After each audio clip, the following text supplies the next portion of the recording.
Hi, Rick Lambert. Welcome to the Smarketing Show. Look, it was a couple weeks ago, and I was trying to encourage my son to do the lawn care around our home. And we lost the string on the weed whacker, and we watched the video on YouTube, actually how to replace it. And there's this guy sitting on the porch of his house, big belly hanging out. And I look across while I'm watching this thing. He's got 137,000 views. That's what I'm saying. Are we doing something wrong in this show, Cheryl? No, people would rather have their problem solved quickly in the format of a video than they would read a 4-page article. And that's why we're seeing such an increase, especially with all the remote working situations. There's a huge increase in consumption of video content. It is everywhere we go.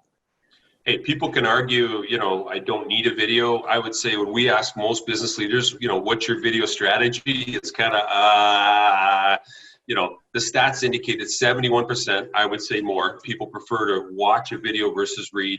And according to the so-called experts, video just passed blogs, by the way, in terms of a company's content strategy. So I think we're on the right trail today.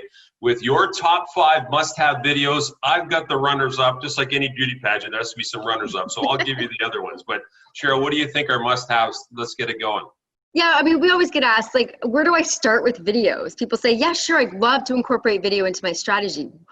What kind of a video do I do? So we're going to go through a few. So the first one I would say is the company story. Who are you? People want to know, they want to build a relationship with the faces behind the organization. And it really helps if you have a compelling story. So often that might be heritage in the marketplace. Maybe you want to talk a little bit about some of the organizations that you support within the community. You definitely want to talk about your company values. So that's number one. And again, if this is a great video that you can put on your website, especially on your homepage. The second video I'd recommend is something called the explainer video. So this is a video where you get into the why behind the question, why would I do business with you? So it needs to focus on the problem that you help to solve as part of your business. You're going to focus way less on your product or service. That will come later. But instead, what is the problem that you help solve in regards to what you're doing for your customers and clients? So those are my top 2. We'll get into your top 2 and then we'll come back. Okay, and I think as people, we've produced over 10,000 B2B videos, our video team, and I think, Cheryl, sometimes as we talk about video topics, people confuse maybe how much should I spend on this or should I cut that myself? And I think a general rule, tell them your general rule of investment. Well, I always take a look at the shelf life of the video. So is this something that you're going to send and then no one's really going to see again? They might watch it once. An example of that might be a happy holidays from our executive team. You wouldn't probably invest a whole lot of money into something like that. But you would want to invest in a video that's going to be housed on your homepage for a period of time. So if it does have a shelf life that's fairly significant over the course of your year marketing strategy, then it's definitely worth the investment. Okay, here's some of my runners up. We've done these for clients. They've gone over great. It's called the thank you video from an executive at the vendor level. So I'm talking B2B here. So let's say you sold something to company A, okay?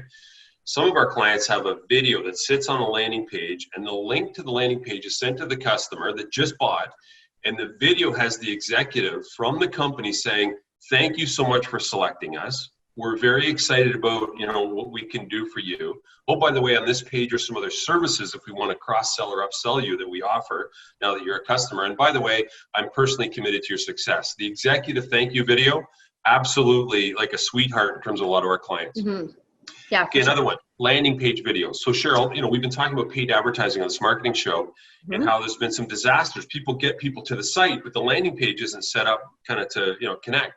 And so what we're starting to do now is a lot of these landing page videos where the customer comes in and before they surrender their contact information, email, etc., there's a little video that sits on the page and it explains what the customer is going to get when they convert or surrender their contact info and what might happen after they convert. So in other words, it educates them and says, hey, and one of our people will follow up with you, make sure you got this asset, and oh, by the way, if we can help you moving forward. Now that does 2 things. It lets the customer know what's going to happen. Number 2, the sales reps now understand, hey, they know I'm going to be calling, so it greases the wheels from both ends. Mm-hmm. With regards to the thank you video, I'd add, it's even more effective if you can personalize it to each prospect. But of course, that does take a little bit more time, but certainly would be more effective. My third example of videos that you should have is the promotional product service video. This tends to be where a lot of our clients go to first. So this is the video where you are talking about what it is that you're selling and the service that you offer. So it's great for your sales reps to use as they get closer to closing a sale. So this is very different than the explainer video, because the explainer video focuses on the problem and the why do business with us, whereas this is very much focused around the product and service. Number 4 for me would be the testimonial business case video. Have your customers help you do the selling for you. And remember, when you have a good experience with a customer, or when a customer tells you that they've had a good experience, ask for that feedback and ask them to be that spokesperson in a video if they're willing to participate. Also, you want to follow the equation of problem, solution, result when you're creating the testimonial video. So what was the problem that the client had when they came to you? What was the solution that you recommended? And what was the result after implementing that solution? And number 5 video for me is the recruiting video, which I think is absolutely essential. And this is the video that is exclusively targeting potential employees. So you're going to talk about things like company culture. You're going to, if possible, include testimonials from your own employees, talking about what it's like to work there at the company. And you can discuss things like personal development that's offered within the organization, flexibility. And I know you're a big fan, Rick, of the company tour. What does it look like inside? So after I onboard and I'm hired, what can I expect? Where's my office going to be? Who am I going to work with? What do people wear? Those are all great videos. So those are my top 5. Okay, and actually yours are better than mine, as per usual, Cheryl, but don't miss my runners up here if you're thinking of going back on email. A couple stats for you, okay? You talked about testimonial videos. I saw a stat recently that said that I think it's something like 87% of customers would be willing to give a testimonial, yet only about 11% of sales reps ask for that, okay? So you get in a situation as a seller, think with your sales hat on here, customer says, hey, I need these exceptions, whatever. Hey, if I could do that for you, what are your thoughts on cutting a quick 60-second testimonial video, maybe on your own phone that we'll doctor up behind the scenes? And lastly, when we work with Gen Zs at the colleges that we're engaged in digital marketing programs, they tell us, look, we'll be perimeter viewers. We want to see inside, so I can't validate that enough, the tour. And literally someone would just walk through the office with their phone and then you can doctor it up from there.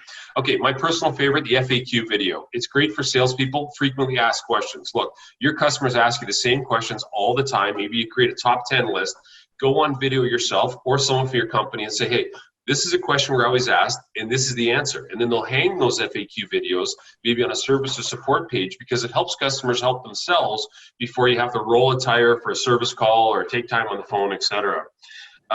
The SME interview. Look, if I was asked a deep question on marketing and I was obviously going to skate on the topic, I would go over to someone like you, Cheryl, right? And I would say, hey, let me bring in my subject matter expert, and we could shoot a video together. And I find that in today's virtual world, very, very effective in trying to nudge someone forward in the buy cycle if you can bring the SME in, and the customer can watch it when they want. The last one is the demo video. Now, my kids go crazy over these unwrapping videos, okay? And I don't think we as adults are much different. We like to see a demo. And the automotive industry's taken off with this, where now in the virtual world, the sales rep is now, videoing a demo of the car, outside the car. And I'm seeing a lot more of that in the tech sector that we work in a lot, where reps are actually doing their own demonstrations to share with the customer so they can share with stakeholders within their company who may have in the past come for physical demonstration type of thing. But video, very, very powerful.